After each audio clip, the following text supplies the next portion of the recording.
Hello friend, आज हम बहुत ही इम्पोर्टेंट चैप्टर लेकर के आए हैं जो कि फीटर, टर्नर, मैशनिस्ट यानी कहिए कि वेल्डर, हर एक ट्रेडों के लिए यह बहुत ही कॉमन चैप्टर है। और आइए जानते हैं इसके बारे में कि सेफ्टी प्रिकॉशन, यानी आज हम जो पढ़ेंगे सेफ्टी प्रिकॉशन के बारे में पढ़ेंगे। सेफ्टी प्रिकॉशन यानी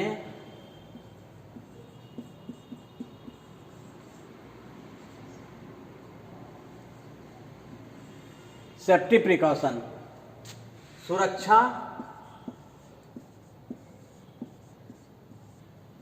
एवं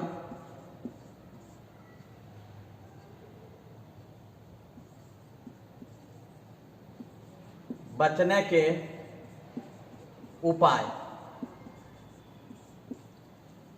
सुरक्षा एवं बचने के उपाय यानी सेफ्टी प्रिकॉशन के बारे में पढ़ेंगे, जो कि बहुत ही इम्पोर्टेंट चैप्टर है और कॉमन ट्रेड में इसका व्यवहार किया जाता है। यानी कहावत है कि सावधानी हटी और दुर्घटना घटी। तो कारखाने में काम करने वाले जितने भी मनुष्य हैं, सबों को यंत्रों और मशीनों पर काम करना पड़ता है और एक छोटी सी भूल होने के कारण दुर्घटना घट जाती है। तो इस चैप्टर के अंतर्गत हम पढ़ेंगे कि सुरक्षा से कैसे बचा जाए और सुरक्षा क्या है और कैसे बचा जा सकता है। चूँकि पढ़ते हैं लोग इसलिए कि एक न एक दिन सबों का सपना रहता है कि रोटी, कपड़ा और मकान की आवश्यकता हो, बच्चे की अच्छी परवरिश और उचित शिक्षा हो, और रोटी, कपड़ा और मकान हमको होना चाहिए। तो इसके लिए हम लोग सावधानी नहीं बरतेंगे तो फिर हमें अपने जीवन से भी हाथ धोना पड़ता है। तो इसीलिए सेफ्टी, हम जानते हैं कि सेफ्टी 3 प्रकार के होते हैं। सेफ्टी 3 प्रकार के होते हैं। तो पहला है पर्सनल सेफ्टी यानी व्यक्तिगत सुरक्षा। पर्सनल सेफ्टी यानी व्यक्तिगत सुरक्षा।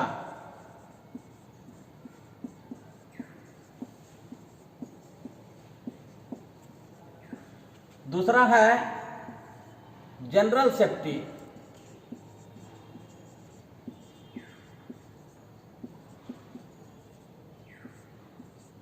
यानी सामान्य सुरक्षा।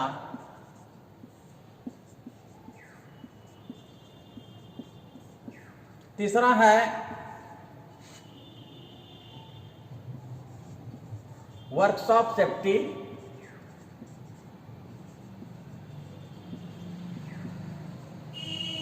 यानी मशीन सेफ्टी।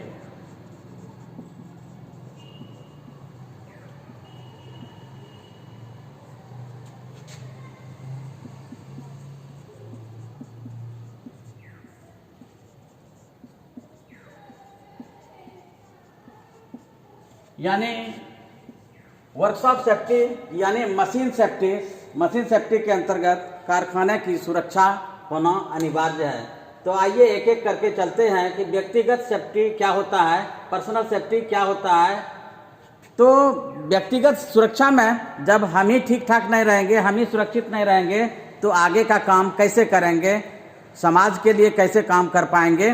तो आइए जानते हैं सेफ्टी, पर्सनल सेफ्टी क्या होता है। तो पर्सनल सेफ्टी के अंतर्गत आता है कि जैसे हम कारखाना में प्रवेश करेंगे तो वहाँ पर जो है काम करने के लिए हमें लूज वस्त्र बिल्कुल नहीं पहनना चाहिए, बिल्कुल लूज और टाइट वस्त्र भी नहीं पहनना चाहिए, हमें मीडियम टाइप का पहनना चाहिए। दूसरी बात, हमारे पैरों में सेफ्टी शू होना चाहिए ताकि कारखाने में जो काम होते हैं, प्रोडक्शन का काम होता है और आए दिन वहाँ पर मेटल के चिप्स और बुरादे इत्यादि जो है ना इधर उधर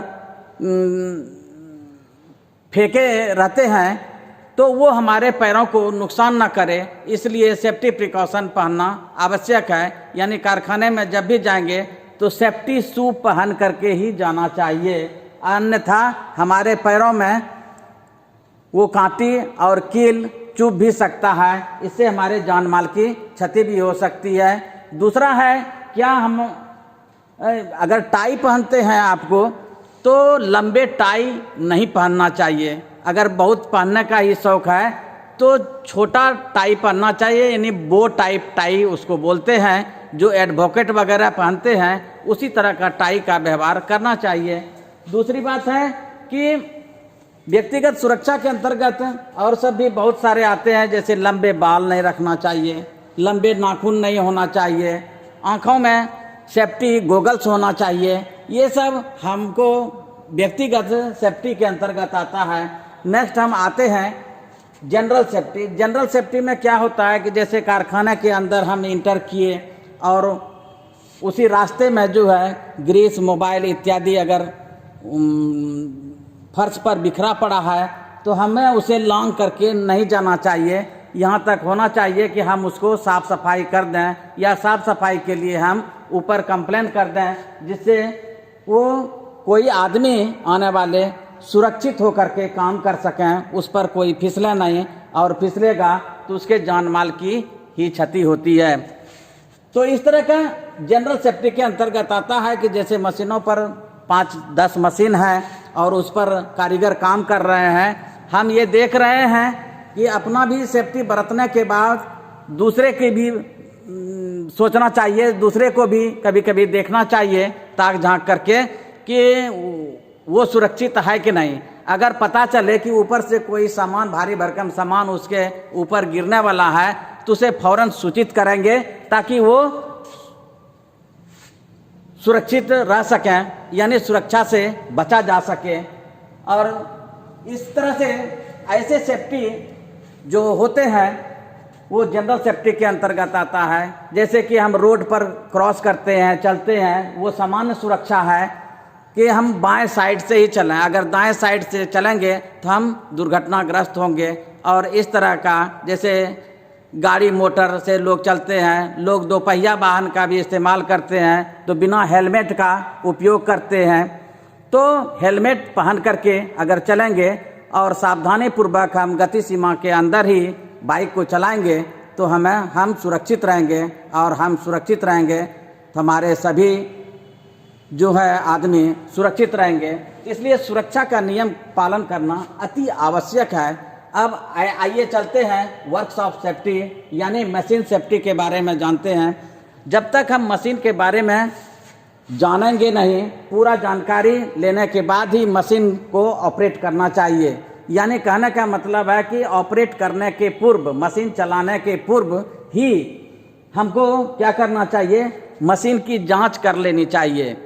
यानी चालू मशीन में नहीं, बंद मशीन में ही कहीं मशीन में नट बोल्ट कहीं लूज तो नहीं है, उसको हमको सावधानी पूर्वक देख लेना चाहिए। कहीं करंट फ्लो तो नहीं हो रहा है, उसको हमको सावधानी पूर्वक देख लेना चाहिए, और तभी मशीन को हम स्टार्ट करेंगे तो हम सुरक्षित रह करके काम कर पाएंगे। तो ये तो था सुरक्षा एवं बचने के उपाय। बुक में तो और बहुत सारा चीज़ दिया हुआ है, आप बुक में भी इसका अवलोकन कर सकते हैं, लेकिन खास करके मोटा मोटे तौर पर ये 3 सेफ्टी के नियम हैं जो कि याद करना अनिवार्य है। और सबके चैप्टर में पहला चैप्टर यही आता है, सेफ्टी प्रिकॉशन। तो सेफ्टी प्रिकॉशन में फिर एक बार रिव्यू कर देते हैं कि 3 प्रकार के सेफ्टी होती हैं। पर्सनल सेफ्टी यानी व्यक्तिगत सुरक्षा, जनरल सेफ्टी यानी सामान्य सुरक्षा, वर्कशॉप सेफ्टी या मशीन सेफ्टी, ये कारखाने की सुरक्षा। तो कारखाने की सुरक्षा कैसा होना चाहिए, हवादार, रोशनीदार और प्रकाशदार होना चाहिए, ताकि हम कारखाने में जो काम करेंगे हमको उचित मात्रा में रोशनी उपलब्ध हो रहे, उचित यानी स्वस्थ हवा का प्रवेश रहे, ताकि हम स्वस्थ पूर्वक रह करके आगे का काम कर सकें। क्योंकि कारखाने में काम करने वाले मनुष्य की जो ज़िंदगी होती है, तो जो जहाँ प्रोडक्शन होता है वो समाज के हित में, राष्ट्र के हित में ये कार्य होता है। और जब तक हम सुरक्षित नहीं रहेंगे तब तक हम काम ठीक से नहीं कर पाएंगे। कहावत है कि सावधानी हटी दुर्घटना घटी।